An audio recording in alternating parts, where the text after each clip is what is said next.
안녕하십니까. 영흥발전본부 총무파트장 박성희입니다. 태풍 카눈 대비해 본부 직원들 손도 마음도 아주 바쁜 하루인데요. 무더운 말복날이 될 줄 알고 한더위를 피해 교육 참여율이 높을 것으로 한껏 기대한 한 달 전에 총무차장한테 꿈깨라고 전하고 싶습니다. 바로 이틀 전인 이번 주 월요일, 화요일 7일, 8일 연 이틀 전력 총수요가 100기가와트를 돌파하였습니다. 우리나라의 전력 수요 증가와 함께 예측 불가능한 국제 에너지 수급 상황이 맞물려 안정적인 에너지원의 확보는 국가 안보 차원에서 다시 한번 중요성이 강조되고 있는데요. 한국남동발전은 국가의 안정적인 에너지 공급원 역할을 잘 수행하고 있다고 자부할 수 있습니다. 특히 우리 영흥본부는 더욱 그렇죠. 하지만 친환경 에너지에 대한 국민적 요구와 함께 변화하는 국제 흐름에서 우리 회사의 역할과 전략에 대해 진지하게 고민해 볼 때가 다가오고 있습니다. 오늘 강연은 에너지 분야의 전문가들을 모시고 글로벌 에너지 위기의 상황에서 한국 남동발전이 할 수 있는 역할과 회사의 미래에 대한 인사이트를 얻기 위해 진행하게 되었습니다. 위기는 또 다른 기회로 현재의 위기 상황에서 우리 회사가 어떤 기회를 포착할 수 있을지 고민해보는 좋은 강연이 되었으면 합니다. 첫 번째 순서로 강연을 진행해 주실 C2S 컨설팅의 최승신 대표님을 모시겠습니다. 예, 안녕하세요. 이번에 그 좋은 기회를 얻어서 저희가 출판한 그린쇼크에 대해서 남동발전과 관련된 이 석탄발전의 향후 역할에 대해서 말씀드릴 C2S의 최승신입니다. 먼저 말씀드릴 것은 재생에너지가 미래에도 여전히 중요한 에너지원으로 작동을 하겠지만 이 재생에너지 정책이 잘못된 그 운영 정책으로 인해서 에너지 위기가 올라왔고 그로 인해서 석탄 발전이 어떤 식으로 이미지가 변하고 있는지를 여러분들께 말씀드리도록 하겠습니다. 그래서 첫 번째로는 글로벌 에너지 위기 전후의 상황이 이제 어떤 식으로 진행되고 있는지, 에너지 위기의 원인이 어떤 부분인지에 대해서 살펴보고요. 그 다음에 현재 시장 상황, 2023년 8월 10일 현재 에너지 시장이 어떤 식으로 가고 있는지, 그 다음에 마지막으로는 이 에너지 위기 상황에서 발전공 기업의 미래, 특히 이제 새로운 먹거리를 어떤 식으로 만들어야 되는지에 대해서 말씀드리도록 하겠습니다. 먼저 글로벌 에너지 위기가 어떤 식으로 발생됐는지에 대해서 말씀을 드리면 이것은 제가 예전에 그 KBS의 그린 패러독스라고 하는 방송에서 나와서 말씀드렸던 건데요. 이번 에너지 위기는 2021년 9월에 영국하고 아일랜드에서 풍력 발전이 기대했던 만큼 전기를 생산하지 못하면서 이를 천연가스와 석탄이 대체하면서 발생했던 것입니다. 그래서 이 에너지 위기가 발생했을 때 유럽은 예전처럼 그러면 천연가스로 대신하면 되겠다라고 해서 천연가스를 이제 알아봤는데 천연가스 재고가 유럽에서 바닥이 나 있던 거였어요. 그 다음에 또 노르웨이나 이런 쪽에 수력발전원에 또 재생에너지의 그 전력 공급을 해줄 거라고 믿고 옆 나라에서 전기를 수입하려고 했는데 그쪽도 이제 그 전기가 없으면서 유럽 전체 전력이 부족해지면서 이것이 에너지 위기로 확산된 것입니다. 그래서 2021년 9월을 기준으로 보면은 그 당시에 화석연료 가격이 엄청나게 폭등했어요. 그 다음에 국제 유가도 배럴당 80불 지나서 100불 향해 가고 있었고 천연가스 가격도 지금 그래프를 보시면은 엄청나게 치솟고 있었습니다. 석탄 같은 경우에는 톤당 70달러 정도면은 이제 빈공국들이나 개도국들이 비싸다고 할 정도인데 이때 이미 200불이 넘었고요. 그로 인해서 이제 이 화석연료를 바탕으로 한 전력 가격도 엄청나게 급등하기 시작했습니다. 이거 나중에 다시 보면 알겠지만 이때 급등은 지금 보면 정말 아무것도 아닌 상황이었죠. 그리고 이게 지금까지도 풀리지 않는 문제인데 유럽에서는 이미 2021년 12월, 그러니까 에너지 위기가 발생한 지 한 석 달 정도 지나서 화석연료를 기반으로 산업을 생산했던 예를 들면 뭐 시멘트, 그 다음에 세라믹, 철강, 뭐 비료 이런 기업들이 유럽에 있는 기업들이 탄소 가격이 연초 이후 3배가 뛰었고 에너지 가격이 4배, 5배로 상승한 상태에서 우린 도저히 공장을 돌릴 수가 없다. 그러니까 이것들을 신속하게 EU 지도자들이 대처를 해달라고 얘기했습니다. 그러니까 에너지 위기가 발생한 지 3개월 만에 공장을 돌릴 수가 없다라고 해서 유럽에 있는 에너지 집약 산업체들이 모여서 성명서를 낸 것이었어요. 그런데 결과적으로 보면 이것이 지금도 해결되지 않았습니다. 지금도 해결되지 않아서 이때 우려했던 그 다음에 해외 기업 이전이라든지 공장 폐쇄라든지 이런 것들이 지금도 진행되고 있습니다. 그래서 아까 말씀드렸던 영국이 사실상 그 유럽 에너지 위기의 그 진원지 같은 곳인데 이것이 이제 그 KBS의 다큐멘터리를 보면은 2022년 1월부로 에너지 요금을 50%를 인상합니다. 그래서 1,300파운드에서 2,000파운드로 인상을 했죠. 그래서 이미 이 당시에 기록적인 인플레이션이 도달했던 상태였고 에너지 요금까지 50%가 인상되니까 영국 국민들이 못 살겠다고 거리에 이미 나오기 시작했어요. 그리고 이제 옆에를 보시면은 5가구 중 1가구가 은행 잔고가 100파운드도 없다.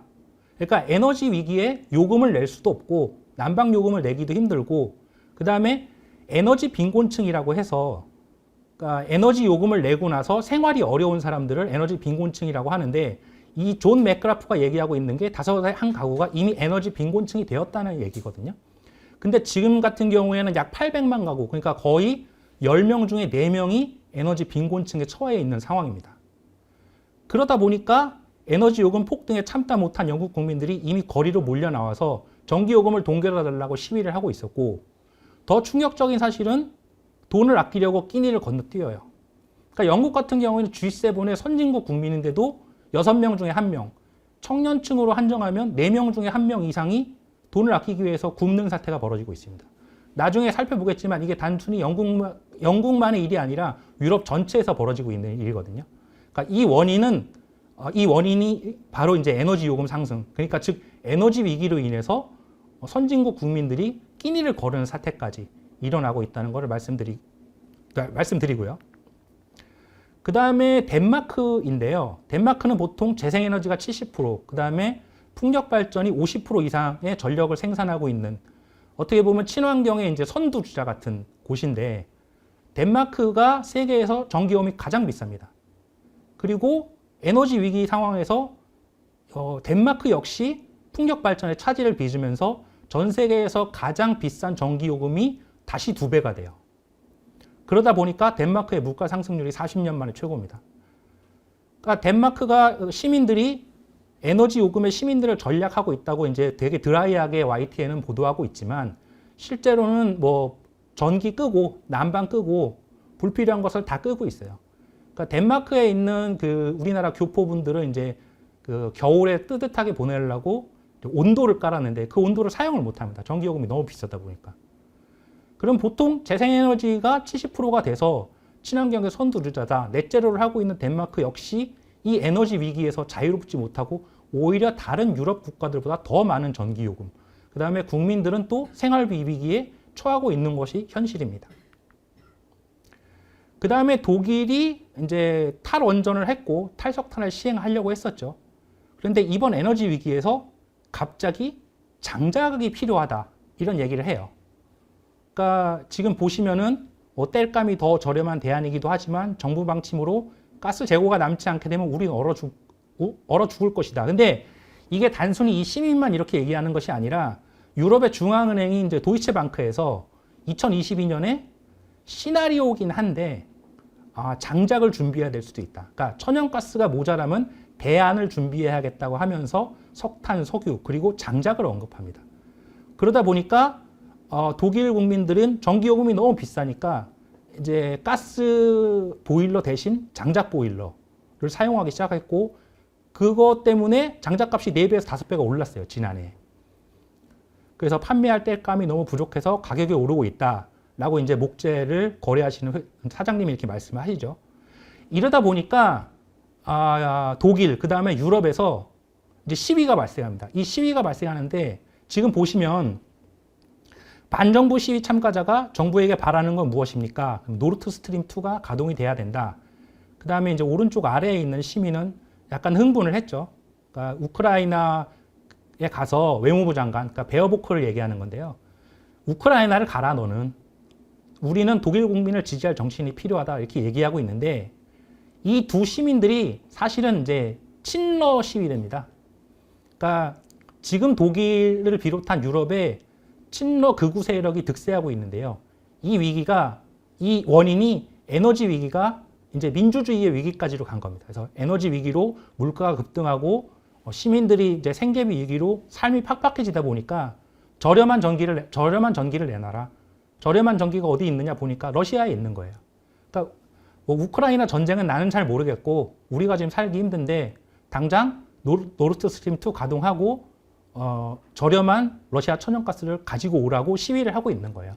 근데 단순히 이게 지금 독일만 이런 게 아니라 프랑스도 그렇고 이태리도 그렇고 스웨덴도 그렇고 유럽의 거의 상당수의 유럽 그 국가들이 지금 극우 세력이 득세하고 있는 이유 중에 하나가 이 에너지 위기입니다. 그리고 많은 국내 언론들이 프랑스는 괜찮다 이렇게 얘기하고 있거든요. 근데 이제 저희 저자들이 좀 이제 어이가 없는데 왜냐하면은 지금 에너지 위기에서 가장 전기 요금이 높았던 국가가 프랑스였어요. 그러면 원전이 70%가 돌아가고 있는데 프랑스가 전기 요금이 제일 낮아야 되는데 실제로는 그렇지 못합니다. 그래서 지금 장표를 보시면은 못 살겠다가 20명이 나왔어요. 시위 참가자들은 임금 인상이 필요하다. 에너지 가격이 폭등했다. 이렇게 얘기하고 있거든요. 원전이 70%인데 왜 에너지 가격이 폭등을 했느냐. 근데 에너지 가격이 폭등한 정도를 봤더니 2022년 11월 전기요금이 약 110만 원이었는데 2022년 12월이 2,500만 원으로 약 25배가 올라갑니다. 그러니까 이렇게 올라가다 보니까 시위 참가자들 얘기를 들어보면 아이 둘의 엄마가 밥을 줘야 할지 전기요금을 내야 할지를 고민하는 상황. 프랑스가 왜 이렇게 됐냐 하면은 원전이라고 해서 모든 솔루션이 된다는 것은 생각은 버려야 되는 거예요.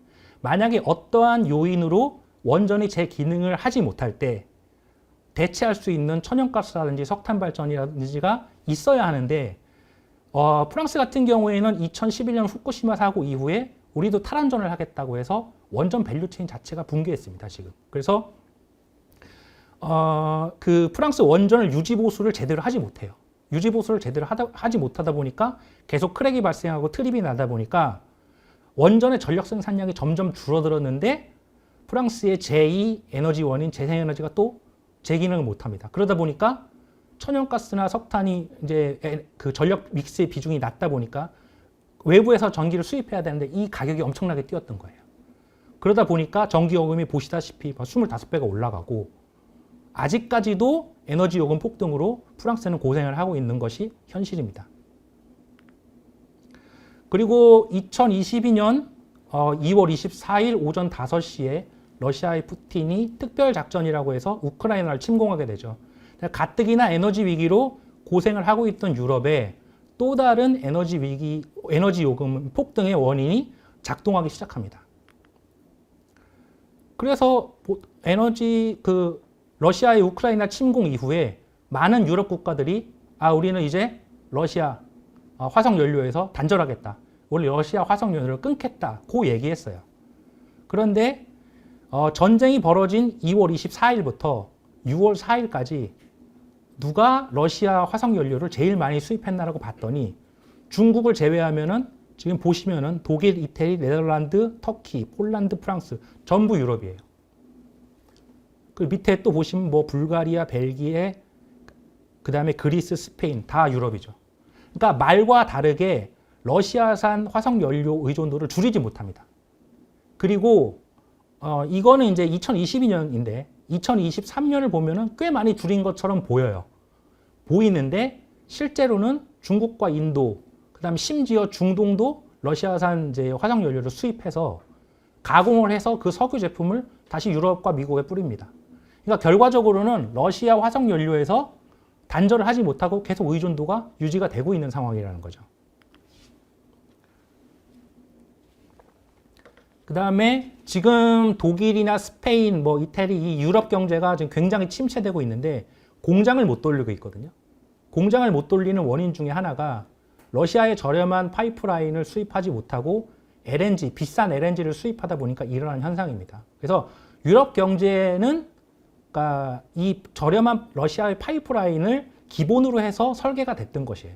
그러니까 유럽이 지금 드라이브를 걸고 있는 뭐 넷제로라든지 아니면 그 탄소 가격, 탄소세, 이 탄소 시장 같은 경우도 저렴한 러시아의 파이프라인 가스가 24시간 365일 들어온다는 전제하에 설계했던 것이에요. 그 다음에 이런 에너지 위기가 발생하지 않을 거라는 전제하에서 만들어진 시장이었는데 막상 에너지 위기가 발생하다 보니까 좌측 맨 위에 같은 경우는 이제 이게 그 다크 스프레드하고 스파크 스프레드인데 에너지 위기가 발생하면서 천연가스 가격이 폭등을 하다 보니까 탄소세가 엄청나게 올라가요. 천연가스 가격을 기반으로 한 탄소 가격이 엄청나게 올라가면서 이 탄소세를 지불하고서도 석탄 발전을 이용하는 것이 월등하게 이익이라고 시장이 이제 잘못된 시그널을 보내주는 것이죠. 그래서 실제로 유럽이 에너지 위기 이후에 석탄 발전을 엄청나게 가동하게 됩니다. 그다음 오히려 천연가스 발전을 가동하는 게 더 불리하게 된 것이죠. 그리고 유럽이 실제로 그러니까 저렴한 러시아 파이프라인을 수입해서 특히 독일 같은 경우에는 에너지 집약 산업을 이 저렴한 러시아 천연가스를 사용해서 돌리고 있었어요. 그러다 보니까 이 저렴한 러시아 파이프라인을 사용하지 못하다 보니까 경제가 침체를 하게 된 것이죠. 그래서 보시면은 왼쪽 그래프는 뭐냐면은 코로나 이후에 일본의 어떤 그 실질 GDP가 2018년 이후에 영원히 회복을 하지 못할 것이다. 이렇게 얘기를 하고 있는데 지금 이 그래프랑 비슷하게 독일이 보여주고 있어요. 그러다 보니까 이 저렴한 러시아 파이프라인 석유를 수입을 하지 못하니까 독일이 어떤 식으로 이제 경제가 망가지고 있는지를 여실히 보여주고 있는 그런 내용입니다. 그러면 과연 이제 러시아 천연가스가 얼마나 싸고 LNG가 얼마나 비싼가를 보면은 2019년 EBN 산업경제를 보면은 LNG 도입 단가가 5639.9달러, 카타르 604.9달러, 뭐 미국은 425.8달러. 그런데 러시아 PNG는 같은 단위에 2022년 상반기에 124달러예요. 그러다 보니까 124달러로 공장을 돌리다가 425달러로 공장을 돌리려고 하다 보니까 공장을 돌릴 수가 없는 것이죠. 그리고 또 LNG 발전소를 터미널을 이제 세팅을 해야 되는데 이 터미널을 하는 거에 또 수십억 유로가 들어가니까 방법이 없는 겁니다.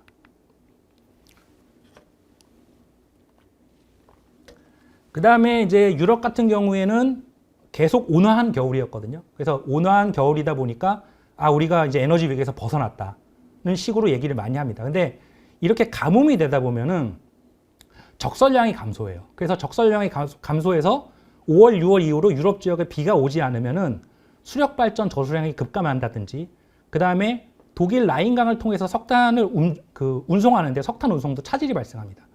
그 다음에 원전도 이제 프랑스 같은 경우에 라인강 주변에 있는데 냉각수가 차질해서 원전 전력 생산이 감소해요. 그러니까 유럽이 따뜻한 겨울을 보낸다는 건 에너지 위기를 벗어나는 것이 아니라 오히려 에너지 위기가 심화된다는 내용입니다.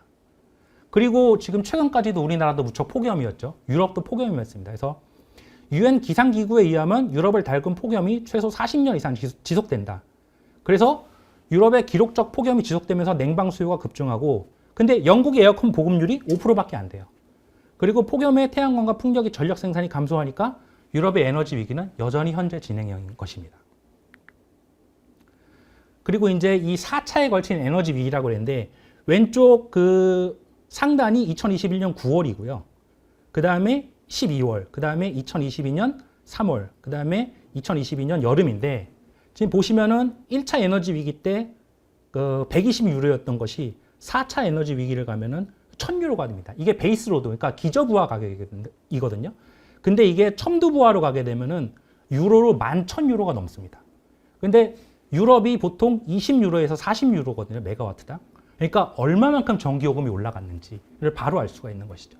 그래서 재생에너지가 기대했던 전력을 생산하지 못한 결과가 여기까지 오게 된 것입니다. 그러다 보니까 2022년 여름에 유럽은 거의 공포에 빠졌어요. 그러니까 어느 정도 공포에 빠졌냐면은 샤워를 2분만 해라. 그 다음에 건조기 쓰지 말아라. 샤워 짧게 해라. 사우나 하지 말아라. 그리고 이제 폴란드 같은 경우에는 노천 탄광이거든요. 그래서 앞마당에 보면 이제 앞마당을 이렇게 파면은 석탄이 나옵니다. 그래서 그 마당에 이제 어떤 뭐 석탄을 캐가시오 이래가지고 그 마당을 빌리고 거기에 이제 트럭을 몰고 와서 석탄을 캐서 가면은 반나절만 그렇게 하면은 일주일 정도의 소득이 나올 정도예요. 그러니까 열심히 석탄을 캐고 있는 것이죠. 그 다음에 이제 석탄도 없으니까 장작, 아까 장작 얘기했었죠, 독일에. 그 다음에 쓰레기, 말똥까지 사용해서 탄소 배출량이 급등합니다. 그래서 지금 독일을 보시면 우리나라보다 훨씬 더 탄소 배출량이 높죠. 근데 아무도 독일을 기후악당이라고 얘기하지 않습니다. 그 당시에 이제 폴란드가 세계에서 가장 많이 이산화탄소 매출했었고 에너지 위기에서 독일이 2등이었어요. 상황이 이렇게 되다 보니까 바스프 같은 경우에는 유럽 사업을 영구히 축소합니다. 그리고 노스볼트가 원래 유럽으로 가기로 했는데 너희 에너지 요금이 너무 비싸. 그러니까 우리 미국으로 갈 거야. 그러니까 우려했던 일이 터지기 시작하는 것이죠. 그래서 높은 에너지와 탄소 비용으로 유럽의 공장이 가동 중단이 확산되기 시작합니다. 그 다음에 이제 많이들 오해하시는 것이, 그러니까 뭐 독일이나 프랑스가 국유화를 했다. 그래서 이거 우리나라도 국유화해야 되는 거 아니냐 얘기하고 있는데, 사실은 한전하라고 얘기하면서 이게 뭐냐면은 그냥 부채로 막는 거예요. 우리나라가 한전이 보면 부채를 막듯이 똑같이 하는 겁니다. 그리고 오히려 세세한 내용을 보면은 경쟁을 더 확대하는 내용이에요. 그러니까 우리가 알고 있는 국유화랑은 다릅니다. 근데 왜 이렇게 되냐면은 에너지 요금이 급등하니까 이거를 다 고객한테 전가하기 어려운 거예요. 아까 프랑스에도 얘기를 보셨지만 25배씩 올라가거든요. 그러다 보니까 전가를 못하니까 일단 빚으로 막는 거예요. 빚으로 막고 후위를 도모하는 것이죠. 그러니까 우리가 알고 있는 국유화랑 얘기가 많이 다르다. 예, 그리고 이제 현재 시장 상황에 대해서 좀 말씀을 드리겠습니다. 이거는 이제 뭐냐 하면 2022년, 약간 거기 오타가 있는데 블랙록이 이제 오타를 낸 거예요. 우리가 알고 있는 블랙록이 거의 넷제로하고 ESG의 선두주자였거든요.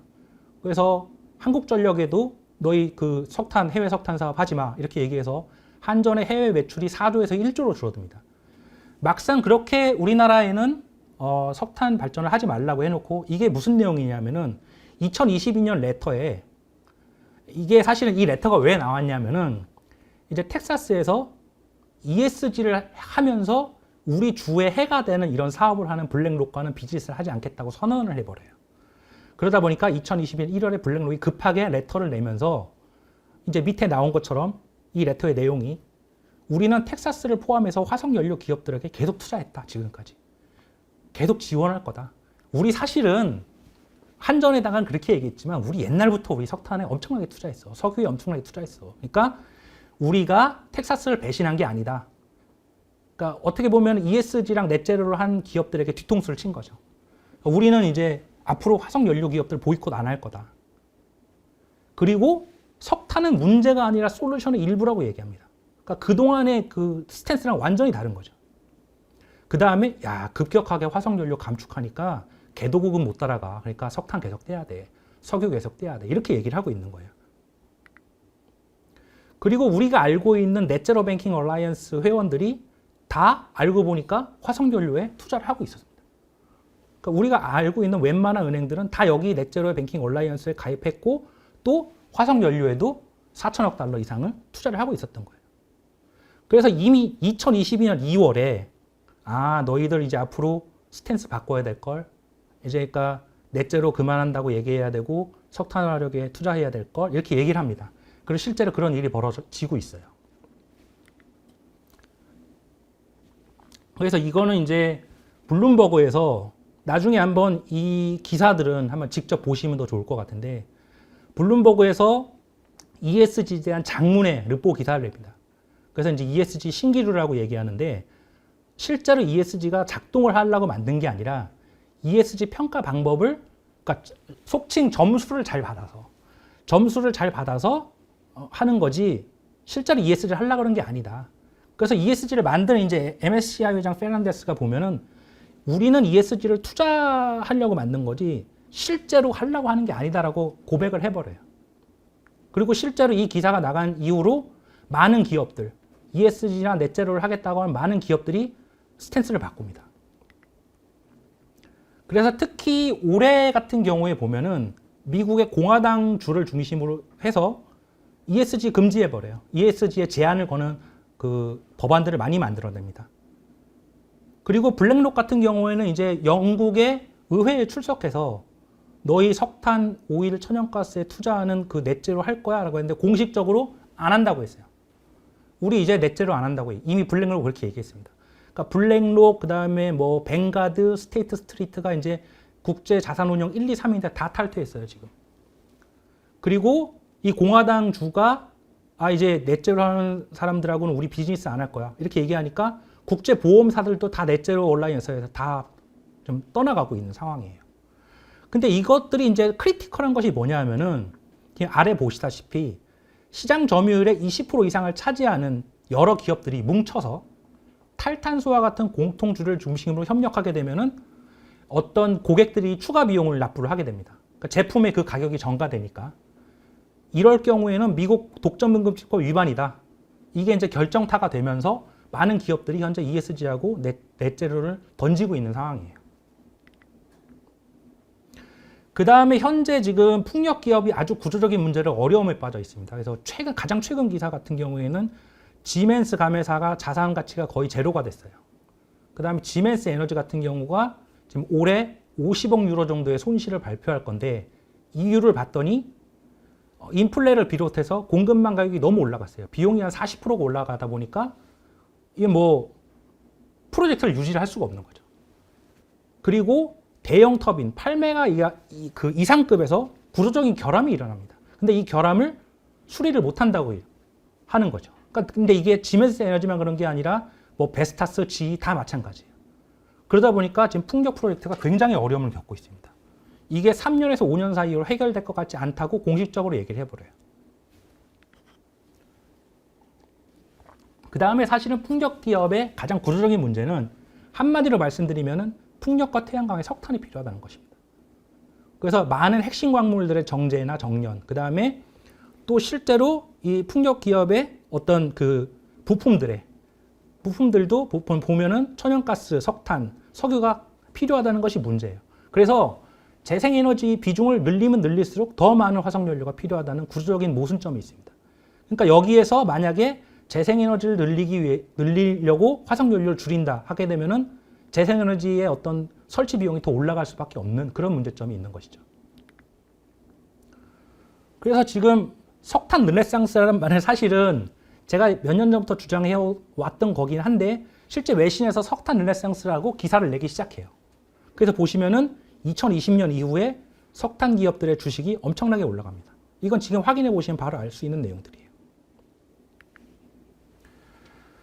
그 다음에 또 문제점이 뭐냐 하면 이제 트랜스미션 드림이라 갖고 이거는 이제 JP 모건의 보고서인데 실제로 2022년 이후에 어떤 그 송전망 프로젝트에 그 비용이 엄청나게 2배, 3배 이상 들어가고 근데 문제는 이 송전망을 짓지를 못하게 해요. 송전망을 못 짓게 하고 기간이 너무 길어서 보시면은 뭐 트랜스웨스트 프로젝트 같은 경우에는 15년이 걸렸는데 앞으로 5년이 더 필요합니다. 그러니까 이거를 보고 들어가는 프로젝트들은 성공을 못 하는 거예요. 다 중간에 나오고 있습니다. 더 웃긴 거는 뭐냐면은 재생에너지를 가장 적극적으로 지지하는 그 진보주의자들마저 송전망 건설에 반대해요. 그럼 뭐 어떻게 하자는 건지 잘 모르겠는 거죠. 그래서 보시면 지금 뭐 툰베리가 2018년 6월 21일 날 앞으로 5년 안에 지구가 멸망한다. 이런 트윗을 했는데 최근에 지금 이미 지났죠. 5년이 지났어요. 근데 이제 5년이 가까워져 오니까 이걸 지워버립니다. 자기가 했던 말이 이제 거짓말이 될 것 같으니까 지워버려요. 그러니까 사람들이 이거 왜 지웠어? 망한다 그러더니 이렇게 얘기하는 거예요. 그러니까 막상 이렇게 뭐 기후변화 때문에 뭔가 지구가 멸망할 것처럼 얘기했던 사람들이 아무 변화가 없으니까 자기가 했던 말에 책임을 안 져요. 그리고 최근에 이제 넷제로와 관련해서 베를린에서 투표를 했는데 82%가 반대해서 폐기가 됩니다. 그러니까 이제 이 넷제로를 주도했던 이 사람들이 이제 활동가들이 다 놀래는 거죠. 그러니까 무엇보다도 82% 정도면 거의 압도적인 반대거든요. 그럼 왜 이 압도적인 반대를 했느냐? 그러니까 너무도 지금 탄소 중립이나 넷제로 ESG에 대해서 피로감을 느낀 국민들이 투표장으로 다 나가고 반대를 해버린 거예요. 그러니까 지금 상황이 이렇습니다. 그 다음에 그렇게 자기네들이 친환경을 하겠다고 했는데 막상 아닌 걸로 밝혀진다. 그린워싱한 걸로 밝혀지니까 그냥 입을 닫아버려요. 거짓말을 해놓고 입을 닫아버리는 겁니다. 그러니까 실제로 그린을 하지도 않는다는 게 문제점이 있는 겁니다. 그래서 과거에 이제 친환경을 홍보했던 거짓말이 들통나니까 아무 해명 없이 침묵하는 이제 그린 허싱이라고 하는데 그래서 이제 샤넬이나 코카콜라나 뭐 H&M이 뭐 그렇고요. 그리고 아까 저희가 텍사스주만 얘기했는데 지금 켄터키주를 비롯해서 많은 주들이 에너지 기업 보이콧, 그러니까 아까 ESG를 했던 그 기업들 보이콧을 합니다. 여기에 블랙록, JP모건, HSBC 뭐 우리가 아는 웬만한 금융기관이나 자산운용사들이 다 포함되어 있죠. 그다음에 이제 블랙록이 좀 이제 많이 웃긴데요. 그 텍사스주 청문회에도 출석합니다. 출석해서 너 왜 그 내추럴 뱅킹 얼라이언스 뭐 거기 왜 가입했어? 그랬더니 우리는 뭐 기후 의제를 강요하려고 한 것이 아니라 그냥 뭔 얘기하는지 들어보려고 갔던 거야. 뭐 이런 식으로 적극적으로 이제 자기의 스탠스가 바뀐 거를 해명하기 시작합니다. 그다음에 이제 마지막으로 이제 여러분하고 관련 있는 발전공기업의 미래에 대해서 간략하게 말씀을 드리고 다음 시간으로 넘어가도록 하겠습니다. 많은 분들이 이제 발전공기업의 어떤 새로운 먹거리로 재생에너지 해야 되지 않느냐, 천연 LNG 발전해야 되지 않느냐, 뭐 다른 것들 해야 되지 않느냐 그렇게 말씀을 주시는데요. 지금 제가 여러 가지를 말씀을 드릴 텐데 가장 근본적으로 이제 태양광이나 풍력이 돌아가지 않을 경우에 어떻게 할 것이냐. 그러니까 왼쪽 같은 경우는 지금 서부 네브라스카 태양광 발전소인데요. 야구공원보다 더 큰 우박으로 가동이 중단되는데 아직까지 이게 복구가 안 되고 있어요. 그러니까 이런 식으로 자연재해에 이제 비상이 걸렸을 때, 그 다음에 해가 해가 안 날 때, 비 올 때 어떻게 할 것이냐. 그러면 이 근본적인 문제에 대해서 태양광이 답을 해주지 못합니다. 그 다음에 그리고 오른쪽 같은 경우에는 베스타스의 그 해상 풍력 매출. 그러니까 물론 육상 풍력의 매출도 엄청나게 줄었지만 해상 풍력은 아예 2022년 뭐 3분기에 오다가 하나도 안 들어와요. 그리고 아까 제가 말씀드렸듯이 풍력 발전의 구조적인 문제 때문에 지금 엄청나게 어려움을 겪고 있는데 이 문제를 해결을 못 합니다. 그러니까 여러분들이 만약에 재생에너지가 미래의 먹거리다라고 얘기했을 때 지금 현재 이 전문적인 기업들도 헤쳐나가지 못하는 문제점들을 이런 에너지원을 미래의 동력으로 활용할 수 있을 것인가에 대해서 저희 이제 그 그린쇼크 저자들은 굉장히 회의적인 것이죠. 실제로 데이터가 이렇게 나오고 있으니까요. 그래서 현재 지금 뭐 지멘스를 비롯해서 많은 회사들이 수익성 악화로 프로젝트를 철회하거나 자회사를 매각하려고 하는 시도를 하고 있습니다. 그 다음에 재생에너지의 가장 큰 문제점이 일자리를 만드는 게 아니라 일자리를 없앱니다. 그래서 지금 저희 그린쇼크 책을 보시면은 2021년 이제 에너지 그 통계를 보면은 발전업 종사자가 25,625명이 증가했는데 발전업 사업체가 25,960개가 증가했거든요. 그러면 거의 종사자 1명당 사업체가 1개예요.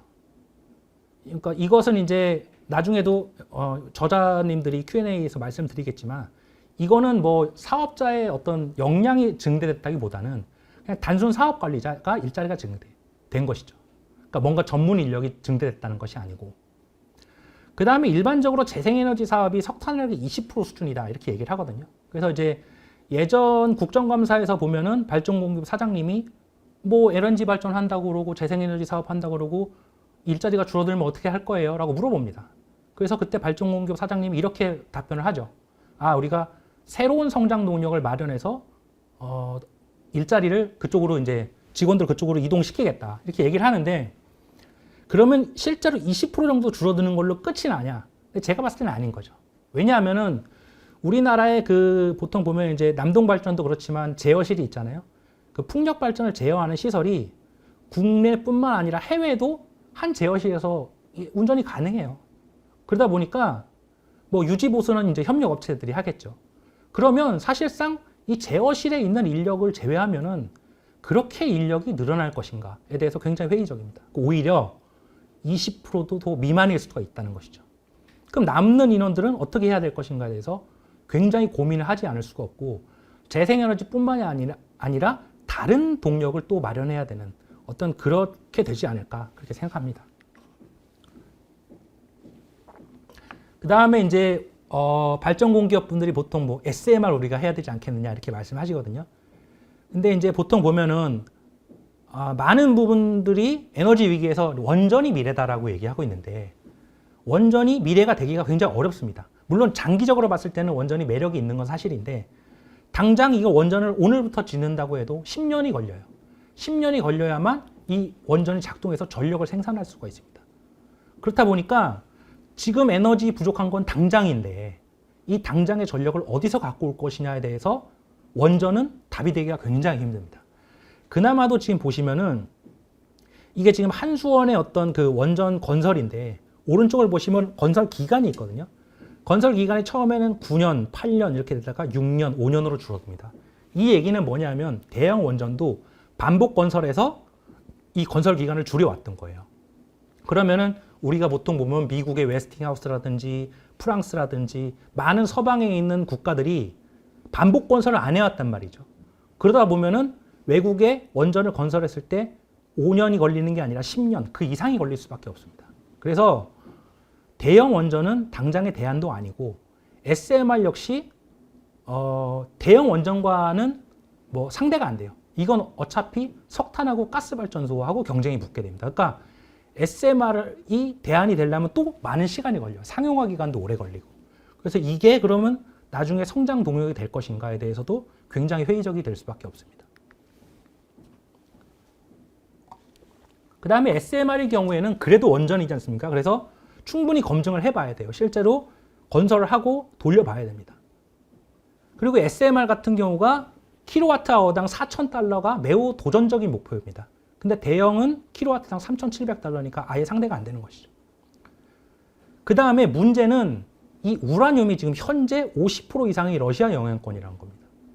그래서 빌 게이츠가 만든 테라파워 같은 경우도 사실은 고순도 저농축 우라늄이 러시아만 공급이 가능하기 때문에 이게 그래서 지금 테라파워가 한 2년 정도 미뤄졌거든요. 근데 만약에 러시아 지금 우크라이나 사태가 계속 이런 식으로 가게 되면은 원전도 비중을 늘리는 게 맞는가를 심각하게 고민을 해봐야 됩니다. 이 러시아 영향권에서 벗어날 수가 있는지를 곰곰이 생각해 봐야 되는 것이죠. 그 다음에 또 천연가스를 뭐 공급을 하면 되지 않겠냐, LNG 발전소를 늘리면 되지 않겠냐고 얘기했는데, 제가 이제 앞서서 말씀드렸듯이 천연가스가 에너지 위기를 만드는 원인 중에 하나예요. 그런데 이 천연가스, 특히 LNG 발전을 늘린다? 뭐 나중에 말씀드리겠습니다. 지금 LNG 선물이 어제 그 유럽 시장에서 40% 올랐어요. 선물 가격이. 뭐 큰 내용도 없는데 갑자기 40% 올랐습니다. 이렇게 되면은 또 겨울에 천연가스 가격이 얼마가 오를지 몰라요. 그렇게 수입하다 보면 또 전기요금 문제가 발생하게 되겠죠. 그리고 유럽 같은 경우에 보면 천연가스를 많이 씁니다. 근데 아까 말씀드렸듯이 이 천연가스가 그냥 천연가스가 아니라 러시아의 저렴한 파이프라인 천연가스예요. 그래서 이 천연가스를 사용해서 유럽의 온실 채소, 특히 토마토 같은 경우에는 온실 채소에서 나온 토마토를 굉장히 많이 먹습니다, 유럽이. 그런데 이것이 천연가스 난방을 하고요. 그 다음에 비료 써야 되죠. 이 비료도 천연가스가 필요합니다. 그리고 이 비료의 부산물이 이산화탄소예요. 그 이산화탄소를 유럽의 온실에 공급해야만 식물들이 잘 자라납니다. 그래서 이 천연가스 가격이 올라가게 되면은 단순히 에너지가 부족한 것이 아니라 유럽 식품의 밸류체인에 직격탄을 날리게 돼요. 현재도 이것 때문에 많이 고생을 하고 있죠. 특히 이제 설탕 같은 경우가 아직도 그 가격이 올라가고 있는데, 이 설탕이 사탕수수를 가열하는데 천연가스를 씁니다.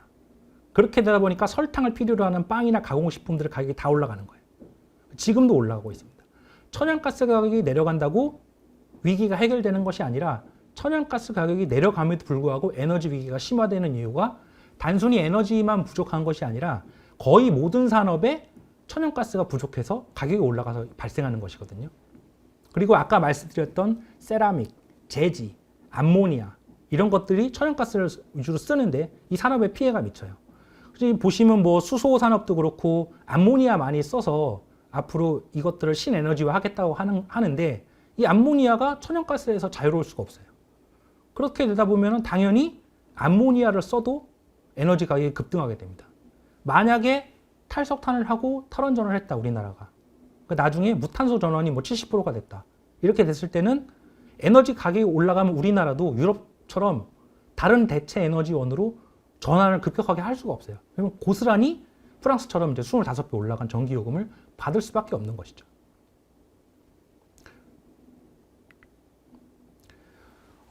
그리고 이거는 이제 어떤 자료냐 하면은, 일본의 산업부, 경산성이죠. 경상성에서 이제 그 천연가스 관련 그 플레이어들을 다 모읍니다. 너희 이제 저 한번 들어와. 회의 한번 하자. 그렇게 돼서 그 경산성에서 회의한 내용인데, 천연가스가 얼만큼 부족할 것인가로 이제 논의를 해요. 논의를 하다 보니까, 미쓰비시의 이제 LNG 그 최고 경영자 중에 한 분이 2025년 1월이 되면 러시아 우크라이나 전쟁이 그때까지 계속 진행된다는 가정하에 760만 톤, 이 760만 톤이라고 하면은 유럽과 일본이 한 달 동안 써야 될 양이에요. 이 양이 부족해진다. 그리고 최대 2028년 내지는 2030년 이후에도 LNG가 부족할 수 있다. 그래서 LNG 쟁탈전이 일어날 것이라고 얘기를 합니다. 그리고 2022년에는 예상치 못한 따뜻한 겨울로 운 좋게 극복했는데 과연 이 따뜻한 겨울이 계속될 것인가에 대해서 회의적이고, 그리고 유럽뿐만이 아니라 중국도 지금 카타르라든지 뭐 호주라든지 장기 계약을 엄청나게 하고 있어요. 엄청나게 끌어모으고 있습니다. 그 다음에 또 우리가 대부분 오해하고 있는 것이 전기차와 전기화가 되면은 뭐 발전소가 뭐 2배, 3배 필요하다 이런 얘기를 하잖아요. 근데 실제로 이건 EIA, 미국 이제 에너지부에 있는 그 통계를 보면 위에 있는 것이 이제 전력 생산량이 얼만큼 증대될 것인가. 근데 어떻게 그 지금 보시는 분들이 2배, 3배 늘어나는 것처럼 보이십니까? 제 눈에는 그렇게 안 보이거든요. 오히려 경제 성장률이 낮으면은 2050년에도 지금과 그렇게 크게 다르지 않은 전력 사용량이 보입니다. 그리고 전기차 비중도 보시면은 2050년에 전기차 세상이 오는 것처럼 보이나요? 여전히 가솔린 차 생산량이 많죠. 전기차가 늘어나긴 하지만 우리가 일반적으로 알고 있는 2035년, 2040년 뭐 전기차가 극적으로 100%가 된다? 이렇게는 보이지 않습니다. 그리고 현재 이제 그 전기화의 문제점이 일단 이 대안이 너무 비쌉니다. 전기차도 그렇지만은 히트펌프 같은 경우에는 거의 뭐 1,000만 원에서 2,500만 원, 3,000만 원 이래요. 그럼 여러분들 집에 있는 보일러가 이 정도 가격인가요? 그렇지 않거든요. 뭐 비싸봐야 70만 원, 80만 원, 100만 원 좀 넘죠. 그런데 독일 같은 경우에는 지금 뭐 3만 유로, 4만 유로 이러다 보니까 독일 가정에서 고민을 하는 거예요. 무슨 고민을 하냐? 저기 대학 보내려고 대출 받았을 때 이 정도 받았는데 우리가 또 그렇게 대출을 받아야 되나? 이런 고민을 하고 있는 거예요. 그리고 실제로 히트펌프를 언제 설치할지도 장담을 할 수가 없는 게 이 히트펌프 기술자들이 너무 부족해서 신청을 해도 언제 올지 기약을 할 수가 없습니다. 그리고 너무 비싸니까 70% 정도 되는 국민들이 반대를 해요. 실제로 영국 같은 경우에 그래서 히트펌프 이게 그 정책이 철회가 됩니다. 그러니까 이게 전형적인 공급자 시각이거든요. 그래서 우리가 공급하면 국민들이 받아들이겠지. 근데 실제로 전기요금이 올라가면 여러분들을 보셨잖아요. 올해 전기요금 몇천 원 올리려고 정책당국에서 어떤 조치들을 취했는지. 그런데 3천만 원에서 4천만 원 정도 되는 히트펌프를 만약에 우리나라에서 정책을 시행하게 된다고 했을 때 이것이 과연 수용성이 있을 것인가? 이거는 뭐 여러분 방송을 보시는 분들이 각자 판단해 보시면 될 것 같습니다. 그리고 이제 독일 연방 네트워크 청장의 이제 클라우스 뮬러라고 하는 사람이 2022년 겨울에 전력이 부족할 경우에 전기차 충전을 제한할 수 있다. 지금 뭐 사실 전기차 100% 되지도 않았는데 벌써 이런 얘기들을 하고 있어요. 그리고 스위스 같은 경우에는 전기차가 필수적인 행동, 뭐 출퇴근, 그 다음에 의사, 아플 때는 가야 되니까 요럴 때 빼고는 전기차를 아예 운행을 금지시킬까? 이걸 검토했어요. 실제로. 시행은 안 했는데. 그러니까 아직 전기화가 되지도 않았는데 지금부터 벌써 전기화가 되는 것들을 제한한다는 얘기는 달리 말하면 앞으로 전기화가 된 세상에서 전력이 부족됐을 때 난방하고 에어컨을 못 키는 수가 발생합니다. 이 전기화 설비들이 제일 먼저 멈춰요. 그러니까 이런 거에 대해서도 우리가 생각해 본 적이 단 한 번도 없죠. 그러니까 우리가 친환경 에너지 전환을 하면은 모든 것이 다 될 거라고 생각했고 모든 것이 다 해결될 거라고 생각했지만은 막상 에너지가 부족한 상황이 되어 보니까 가장 먼저 친환경 에너지가 문제가 발생하고 가장 먼저 전기화 설비가 문제가 발생하는 거예요. 이런 것들을 우리가 앞으로 향후에 에너지 믹스에서 어떻게 처리해야 될까를 앞으로 심각하게 고민해 봐야 됩니다. 그리고 지금 아까도 보셨지만 전기 설비가 2배, 3배, 발전소가 2배, 3배 늘어나지 않거든요. 오히려 수축의 시대가 발생합니다. 그래서 대형 발전소 건설이 이미 거의 한계가 왔기 때문에 앞으로 국내 사업들은 다 의자 뺏기 싸움이에요. 그러니까 실제로 도미니카 LNG 발전소를 가지고 한전호과 가스공사가 한 번 이렇게 싸운 적이 있습니다. 그러니까 한전 같은 경우에는 아까 말씀드렸다시피 해외 석탄 발전 사업이 75%가 주니까 이걸 LNG로 대체하려고 했고, LNG로 대체하려고 하다 보니까 다른 자회사가 가스공사랑 컨소시엄을 맺어서 하고 있던 거에 개입을 해서 이걸 다시 뺏어가는. 옛날 같으면 굳이 이렇게까지는 안 하죠. 그런데 지금 왜 이렇게 하냐? 먹거리가 줄어들기 때문에 그럽니다.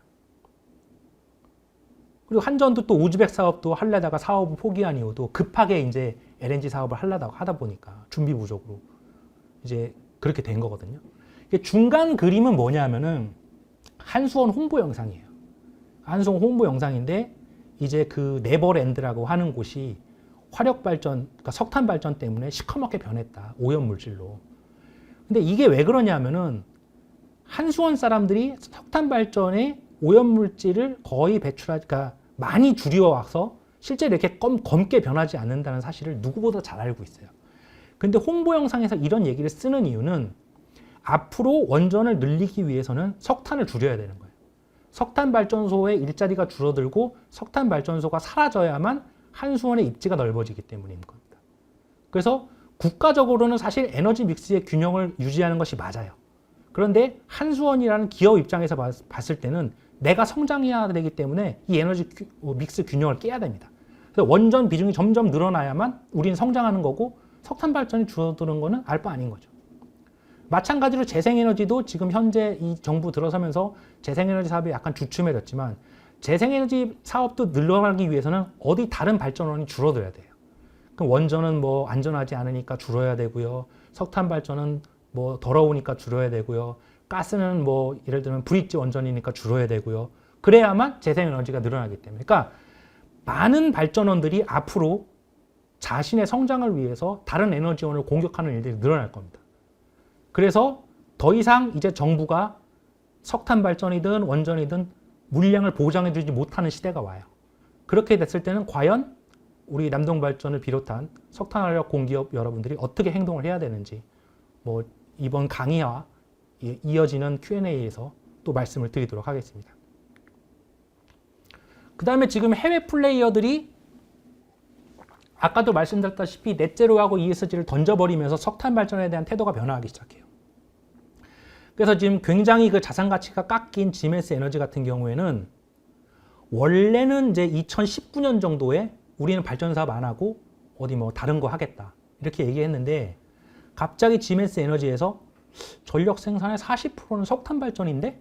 라고 얘기합니다. 그리고 우리는 이산화탄소를 없애는 게 가장 중요하겠지만 이산화탄소를 줄이는 것도 나름 효율적인 거 아니야? 이렇게 얘기를 합니다. 그러면서 아시아 지역에 있는 아세안 지역이 석탄 발전한다며 우리 여기 관심 있어 이렇게 얘기합니다. 이 얘기를 언제 했냐면 2020년에 했어요. 그러니까 이미 지메스 같은 경우에는 2020년에 우리는 석탄 발전소 지을 거야 라는 선언을 합니다.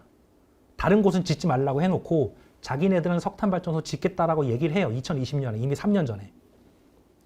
그 다음에 아까 블랙록은 제가 말씀드렸죠. 블랙록은 이미 2021년에 사우디에 있는 그 석유 프로젝트에 들어가면서 우리 보고는 이제 뭐 석탄 발전 하지 말라 그래 놓고는 2021년 11월에 이렇게 얘기합니다. 화석연료 공급 제한은 에너지 비용만 상승시키고 실제로 에너지 전환도 이루어지지 않는다.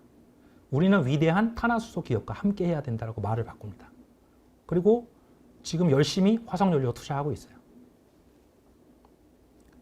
그리고 에너지 전환을 하게 되면서 많은 이제 메이저 석유사와 석탄을 캐는 글렌코어 같은 회사, 천연가스 회사들이 사실은 넷제로를 하게 되면서 많이 위축됐던 것도 사실입니다. 그런데 에너지 위기 이후에 가만히 보니까 우리 사업을 포기 안 해도 되겠는데? 이렇게 얘기합니다. 그래서 우리는 이거 계속 할 거야. 그러면서 이렇게 얘기해요. 우리도 저탄소 산업에 기여할 수 있다. 우리가 나름 최선을 다해서 이산화탄소를 제거해 나가면 우리도 석탄도 천연가스도 뭐 석유도 얼마든지 친환경 에너지원이 될 수 있다. 이렇게 얘기를 합니다. 그래서 실제로 글렌코어가 2023년에만 화석연료 산업에 80억 달러를 투자해요. 다시 투자를 시작합니다. 그 다음에 중국이 2023년 상반기에만 50기가, 거의 우리나라 에너지원의 절반에 해당하는 석탄 발전을 승인해요. 이미 중국 같은 경우는 2021년에 정전을 한번 경험한 후에 중국 대륙 전체가 다 놀랐어요. 그리고 다시는 석탄 발전을 포기하지 않을 겁니다. 시진핑이 그렇게 얘기했어요. 그러니까 탄소 중립을 하긴 할 거야. 탄소 중립을 하긴 할 건데 우리는 경제 성장이 우선이다. 그리고 그 경제 성장에는 석탄이 필요하다라고 공식적으로 선언을 합니다. 그래서 중국은 앞으로 석탄을 포기 안 할 겁니다. 인도도 마찬가지입니다. 많은 아세안 지역도 석탄 발전을 포기하지 않을 것입니다. 그 다음에 굉장히 이제 이거는 좀 재미있는 거라서 제가 일부러 한번 넣어봤는데, 선진국들이 이제 넷제로를 한다고 하면서 COP26에서 27에서 기후금융에 연간 1,000억 달러 기금을 약속하고 또 약속했는데 이제 이걸 지키지 못하고 있어요. 근데 이제 이게 로이터 기사인데 가만히 보니까 이 기후금융 사용처가 굉장히 다양합니다. 굉장히 다양한데 이 기후금융이 사용처의 가장 큰 역할을 하는 일본이 이 기후금융을 어디서 사용하냐고 봤더니 방글라데시 1200메가와트 석탄 발전소에 투자합니다. 최신 기술을 적용해서. 근데 우스운 건 뭐냐면은 최신 기술을 적용한 석탄 발전소는 건설을 하게 해요. 심지어 빈공국의 석탄 발전 투자는 최신 기술을 적용하지 않아도 됩니다. 그동안에도 마찬가지였거든요. 근데 이게 왜 그러냐면은 예전에는 분위기가 도저히 이런 쪽에 투자를 못하는 분위기였는데 이제는 좀 바뀐 거죠. 그리고 어떻게 보면은 일본이 기후금융을 약삭빠르게 좀 이용하는 것이죠. 실제로 이렇게 이용을 하고 있다. 그러니까 자이카를 통해서 이걸 하고 있는 거거든요. 그러니까 이런 식으로 일본하고 중국은 실제로 관계의 비즈니스를 아세안 지역하고 이런 식으로 맺고 있다는 사실을 좀 알려드리려고 이걸 한번 집어넣어 봤습니다. 그리고 이것도 굉장히 재미있는데, 그러니까 베를린에서 만약에 탈석탄을 하게 되면은 베를린 근처의 슈프레강에 베를린에 이제 식수를 공급하는 주요 식수원인데, 갈탄 채굴을 종료하게 되면은 석탄 추출로 인해서 발생한 지하수가 공급이 안 되면서 가뭄이 생기면서 물 부족 현상이 발생해요. 그러니까 탈석탄을 하게 되면 모든 게 다 해결될 줄 알았는데 막상 이 석탄 발전을 중지하려고 하다 보니까 예기치 못한 것들이 튀어나오는데, 베를린 같은 경우에는 굉장히 이거 문제가 심각한 것이 이 물을 어디서 갖고 올 데가 없습니다. 그런데다가 실제로 테슬라 공장이 이 베를린 지역 옆에 또 그 6만 명을 취업할 수 있는 공장을 새로 만들어요. 그럼 추가 용수가 또 확보가 필요하고, 또 인텔 반도체 공장도 건설 예정지가 이 근처예요. 또 이제 반도체가 엄청나게 물을 잡아먹습니다. 전기도 잡아먹지만. 그런데 막상 이거를 그 물 저장고로 만들면 어떻겠느냐고 봤더니 또 그 지역의 관광 자원으로 쓸 건데 라고 해서 저장고를 만들기도 쉽지 않아요. 그러면 베를린 같은 경우는 어떤 결정을 해야 되냐면은 물이 부족할 건지 아니면 탈석탄을 안 할 건지를 결정해야 됩니다. 근데 아마 베를린은 굉장히 재미있는 의사결정을 할 거예요. 그리고 많은 분들이 유럽의 탈석탄 정책을 오해하는데 유럽의 탈석탄 정책은 다 드러내는 게 아니에요. 실제로 2018년에 EU 콜레지온이라고 하는 걸 보면 탈석탄을 하는데 가장 중요한 건 일자리입니다. 그래서 거기 있는 내용을 그대로 번역해서 갖고 왔는데요. 석탄 발전소 유치 지역의 지역과 고용의 경제에 미치는 부정적인 영향이 간과되고 있다. 그러면서 CO2 배출량을 줄이기 위해서 탄소 포집 저장을 할 수 있으면 석탄 발전소 운영을 계속할 수 있다라고 얘기하고 있습니다. 그리고 석탄 자산을 폐기할, 그러니까 탈석탄을 하려면 석탄 노동자들을 지원하기 위해서 구조조정 프로세스가 결합돼야 한다. 그러니까 반드시 이 사람들의 어떤 일자리를 마련하는 게 우선순위여야 된다고 얘기하고 있어요. 그리고 엄청난 돈을 여기에 투입합니다. 이 100조 원이라는 건 뭐냐면요. 그러니까 유럽 전체가 아니라 독일에 한정해서 720억 유로를 써요. 독일이. 실제로 탈석탄을 하는데 그 중에 400억 유로 같은 경우에는 그 노동자들은 직접 지원입니다. 그런데 우리는 그럼 얼마나 지원을 하고 있느냐 봤더니 10억 원이 다예요. 이것도 그냥 특정 공기업의 그 집행기금입니다. 그럼 100조 원을 해도 지금 탈석탄이 될까 말까인데 10억 원으로 탈석탄이 될 수 있을까? 또는 일자리를 마련할 수 있을까는 여러분들의 개별적인 판단에 맡기겠습니다. 그 다음에 일본 에너지백서의 석탄 발전의 역할. 그러니까 우리나라로 얘기하면 뭐 우리나라 에너지백서가 따로 있겠지만 여긴 석탄 발전의 역할을 명확하게 명시하고 있어요. 그래서 화석 발전은 CO2를 많이 배출합니다만은 재생에너지 백업도 하고 있고요. 그 다음에 이런 변동성을 일치시키는 데서 중요한 조정력을 가지고 있다. 그리고 CCUS 축전지 등의 기술을 조합해서 대체해 나갈 필요가 있다라고 명확하게 석탄 발전의 역할에 대해서 명시하고 있고 실제로 일본은 석탄 발전을 포기할 뜻이 없다라고 공공연하게 이야기하고 있습니다. 그리고 실제로 많이 이제 탈원전을 했던 뭐 프랑스 같은 경우에는 이렇게 밸류 체인이 다 무너집니다. 그 다음에 그 셰일도 이제 마찬가지로 석유 산업도 어떤 이렇게 밸류 체인이 많이 뭉개졌거든요. 그러니까 이렇게 되다 보니까 막상 이것을 밸류 체인을 다시 살리기가 쉽지가 않아요. 그리고 이제 마지막으로 이제 MZ 세대와 에너지 공기업 이렇게 얘기했는데, 그러니까 예전에 이제 여러분들의 선배 세대, 에너지 공기업에 몸담고 있던 선배 세대들이 이제 연 30% 금리였을 때, 70년대, 80년대 때는 사실은 집을 구하기가 지금처럼 어렵지는 않았죠. 그리고 지금처럼 집값이 많이 오르지도 않았습니다. 그럼 옆에 보시면 지금 보시는 곳이 현재 음마 아파트거든요. 그러니까 음마 아파트가 80년대만 해도 이 상황이었고, 음마 아파트 같은 경우 여러분들 선배 세대 중에 일부는 강제 배정을 받기까지 했어요. 그러면서 음마 아파트를 울며 겨자 먹기로 사신 분도 계십니다. 근데 지금 이제 MZ 세대의 에너지 공기업에 이제 입사하신 분들 같은 경우에는 1년 연봉을 다 모아서 10년이 되건 20년이 되건 실제로 서울의 괜찮은 지역에 아파트를 만들 수 있는지 장담할 수 없거든요. 그렇게 되다 보니까 이제 뭐 상대적으로 어떻게 보면은 근무 환경이 좋다고는 하지만은 공기업이 어떤 에너지 공기업에서 퇴사하는 경우가 굉장히 많아요. 내가 과연 여기에서 미래를 보장받을 수 있는가?